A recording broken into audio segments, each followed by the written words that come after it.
Hello dear student, myself SK Trivedi, and today we are going to learn a very most important topic of the physical chemistry is Lee-Chatelier's principle. Lee-Chatelier principle बेटा बहुत important है physical chemistry में। अगर आपको physical chemistry के कुछ chapters समझने हैं तो उसमें आपको ली-चैटलियर प्रिंसिपल बहुत ही अच्छी तरीके से आना चाहिए। This is very most important topic. Le Chatelier principle क्या है इसको आज हम समझते हैं। इक्विलिब्रियम चैप्टर जब हम लोग पढ़ते हैं तो उसमें हमें ये देखने को मिलता है कि जैसे कोई रिएक्शन है वो अगर इक्विलिब्रियम पे पहुंच चुकी है, मान लेते हैं ये एक हमें सिंपल एक रिएक्शन मिल गई, A plus B gives out C plus D.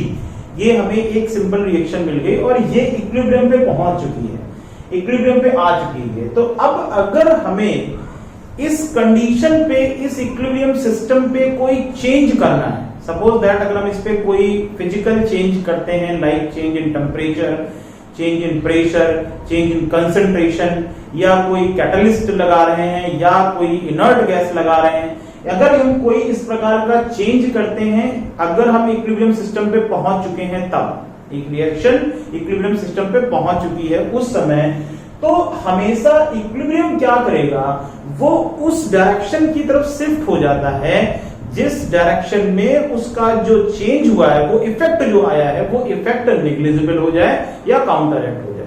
तो हम यानी इसका मतलब ये लिखते हैं कि when some changes are subjected on equilibrium state of a reaction, then equilibrium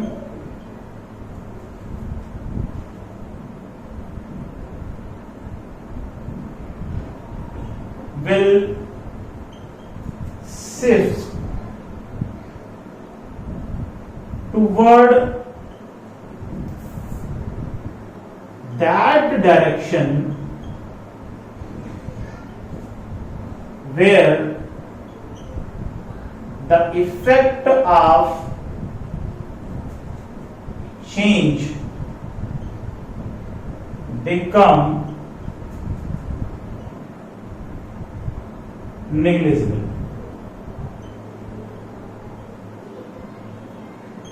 become negligible।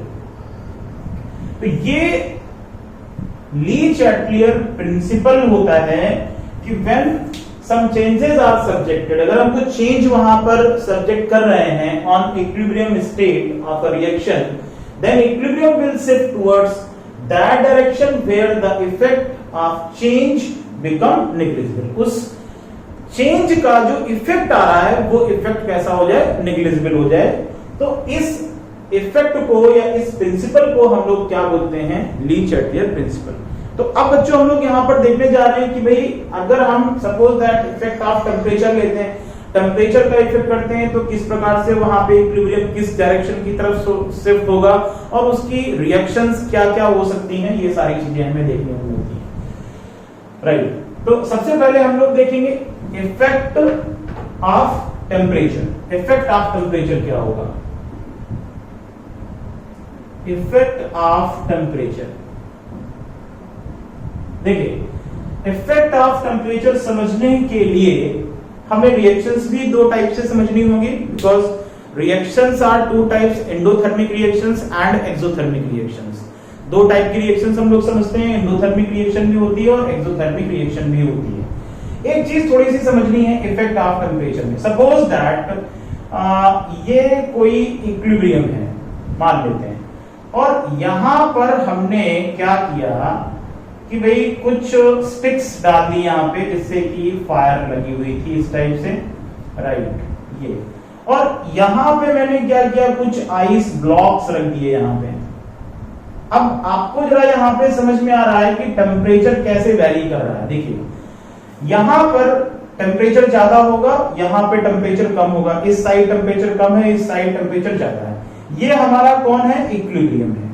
तो अगर हम ये कह रहे हैं कि दिस इज एन इक्विलिब्रियम, तो इक्विलिब्रियम क्या सोचेगा कि हम किस तरफ जाएं? वो कोई ना कोई एक ऐसी कंडीशन सोचेगा इन दोनों के बीच में कि वो ना तो उसको बहुत गर्मी लगे और ना ही बहुत उसको सर्दी लगे, यानी ना टेम्परेचर बहुत कूल हो जाए, ना टेम्परेचर बहुत कम हो जाए और ना टेम्परेचर बहुत ज्यादा हो जाए।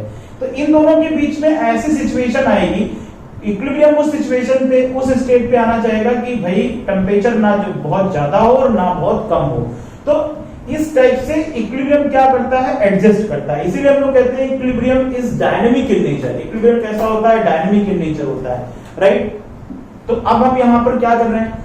यहां पे हम टेम्परेचर देख रहे हैं। टेम्परेचर के लिए सबसे पहले हमने जैसे देखा कि कोई एक्सोथर्मिक रिएक्शन है। सपोज दैट एक्सोथर्मिक अगर रिएक्शन है, एक्सोथर्मिक रिएक्शन के लिए हमें वहां पे देखना होगा कि जैसे एक रिएक्शन ली N2 plus 3H2 gives out 2NH3 और यहां पर डेल्टा H जो है आप जानते हैं कि ये नेगेटिव होती है।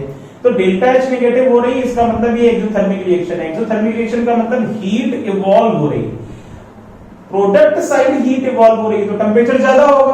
और अगर यहां पर हम कह रहे हैं कि रिएक्टेंट साइड, वहां पे टेम्परेचर कम होगा क्योंकि उस तरफ कोई हीट इवॉल्व नहीं हो रही है, राइट। तो इसका मतलब ये हुआ कि अगर हम टेम्परेचर इंक्रीज करते हैं, अगर हम temperature, if we increase the temperature अगर इंक्रीज कर रहे हैं, तो फिर इक्विलिब्रियम किस डायरेक्शन की तरफ जाएगा? Equilibrium will shift towards the backward direction, because की टेम्परेचर प्रोडक्ट साइड पहले से ही ज्यादा है। यहां पर जो प्रोडक्ट साइड है उस तरफ तो वहां पे हीट इवॉल्व हो रही है, तो प्रोडक्ट साइड तो हीट ज्यादा होगा। यानी इसका मतलब ये हुआ कि टेम्परेचर अगर आपने इंक्रीज किया तो equilibrium will shift towards backward direction. Equilibrium किस तरफ जाएगा? बैकवर्ड डायरेक्शन की तरफ वहां पर मूव करना स्टार्ट कर देगा। तो ये हमारी बात हुई एक्सोथर्मिक रिएक्शंस के लिए। अगर हम एंडोथर्मिक रिएक्शंस लेते हैं, सपोज दैट एंडोथर्मिक रिएक्शन में अगर हम कोई एंडोथर्मिक रिएक्शन ले रहे हैं, सपोज दैट हमने N2 plus O2 और गिव्स आउट 2NO, ये एक एंडोथर्मिक रिएक्शन होगी। एंडोथर्मिक रिएक्शन का मतलब ये हुआ कि हमें हीट प्रोडक्ट को, रिएक्टेंट को ही देना पड़ता है। अगर हम रिएक्टेंट को हीट दे रहे हैं वहां पे, तो उसको हम लोग क्या बोले? Endothermic reaction. अब हमें समझ में आ रहा है कि रिएक्टेंट साइड यहाँ पे पहले से हीट ज्यादा है, यानी टेम्परेचर ज्यादा होगा। तो अब यहां पर अगर आपने टेम्परेचर इंक्रीज किया तो इक्विलिब्रियम किस डायरेक्शन की तरफ शिफ्ट होगा? Equilibrium will shift towards forward direction, क्योंकि हम टेम्परेचर इंक्रीज कर रहे हैं तो वो उस साइड जा रहा है जिस तरफ टेम्परेचर कम होगा। तो ये कहां पर शिफ्ट होगा? Forward direction. इतनी बात क्लियर हो गई? ये फॉरवर्ड डायरेक्शन तरफ जाएगा, क्योंकि भाई जिस तरफ टेम्परेचर कम है, यहां पर हमें दिख रहा है कि इस जगह पर टेम्परेचर ज्यादा है और इस जगह पर टेम्परेचर कम है, तो यानी टेम्परेचर इंक्रीज अगर कर रहे हैं तो इक्विलिब्रियम किस तरफ जाएगा? जिस तरफ टेम्परेचर कम होगा और वो फॉरवर्ड डायरेक्शन होगी, तो फॉरवर्ड डायरेक्शन की तरफ जाएगा। यानी जो फॉरवर्ड रिएक्शन है उसकी रेट ऑफ रिएक्शन यहाँ पे इंक्रीज हो जाएगी। यानी इसका मतलब क्या होगा कि जो 2NO है, नाइट्रिक ऑक्साइड जो है, वो यहाँ पे ज्यादा फॉर्म होना स्टार्ट कर देगा, राइट। इफेक्ट ऑफ टेम्परेचर समझने के लिए यहां पर हमें एक चीज मालूम है कि जो इफेक्ट ऑफ टेम्परेचर यानी इक्विलिब्रियम कांस्टेंट को चेंज कर सकता है। इक्विलिब्रियम कांस्टेंट कैसे चेंज हो सकता है? तो ये देखना पड़ेगा वार्मथ ऑफ इक्वेशन के थ्रू।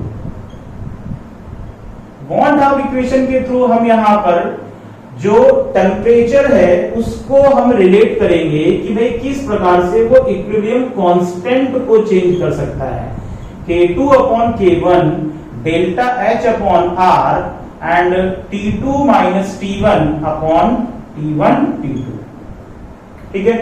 तो इस टाइप से हम ये देख सकते हैं कि भाई इक्विलिब्रियम जो होगा, वो इक्विलिब्रियम कांस्टेंट जो होगा वो टेम्परेचर चेंज होने से किस प्रकार से चेंज हो सकता है। तो फॉर एंडोथर्मिक रिएक्शन अगर हम देखेंगे, फॉर एंडोथर्मिक रिएक्शन देखेंगे तो एंडोथर्मिक रिएक्शन के लिए अगर हम ये कह रहे हैं इफ क्योंकि एंडोथर्मिक रिएक्शन में डेल्टा H कैसा होगा, पॉजिटिव होगा, और अगर पॉजिटिव होगा और T2 is greater than T1, T2 is greater than T1, तो ऑलवेज आपको याद रखना है कि K2 will be greater than K1, K2 जो होगा वो K1 से ज्यादा हो जाएगा, ठीक है। देन इसके बाद अगर हम देखते हैं कि फॉर एक्सोथर्मिक रिएक्शन, तो एक्सोथर्मिक रिएक्शन में हम देखते हैं कि डेल्टा H जो होगा दैट विल बी नेगेटिव, और इस जगह पर अगर हम कहेंगे कि T2 is greater than T1 है, तो फिर K2 जो होगा that will be less than K1, क्योंकि ये नेगेटिव हो गया और T2 ज्यादा है तो वैल्यू नेगेटिव आएगी यहां पर, और अगर नेगेटिव वैल्यू आई तो K2 की वैल्यू जो होगी वो कम रहेगी और K1 की वैल्यू वो ज्यादा रहेगी। तो ये चीज हमें यहाँ पर इफेक्ट ऑफ टेम्परेचर में देखने को मिल रही है कि अगर हमने टेम्परेचर चेंज किया है किसी इक्विलिब्रियम सिस्टम पे, तो वहां पे जो इक्विलिब्रियम कांस्टेंट है वो भी क्या होता है, चेंज हो जाता है। तो इक्विलिब्रियम कांस्टेंट चेंज अगर हुआ है तो कैसे चेंज हुआ उसको हम कैसे रिलेट कर सकते हैं, ये हम क्वांट ऑफ इक्वेशन से इसको समझ सकते हैं, ठीक है बच्चों। तो ये हमारा इफेक्ट ऑफ टेम्परेचर था ली-चैटल प्रिंसिपल के अकॉर्डिंग। इसी प्रकार से हमें इफेक्ट ऑफ प्रेशर भी देखने को मिलता है, इफेक्ट ऑफ कंसंट्रेशन भी देखने को मिलता है, इफेक्ट ऑफ इनर्ट गैसेस भी देखने को मिलता है। तो ये सारे टॉपिक्स इसके अंदर आते हैं, जैसे कि हमने आज आपको इफेक्ट ऑफ टेम्परेचर यहाँ पे डिस्कस किया, ठीक है। इसको हम फिर से रिवाइज कर लेंगे घर पे जाकर के। आज के लिए इतना ही, थैंक यू वेरी मच।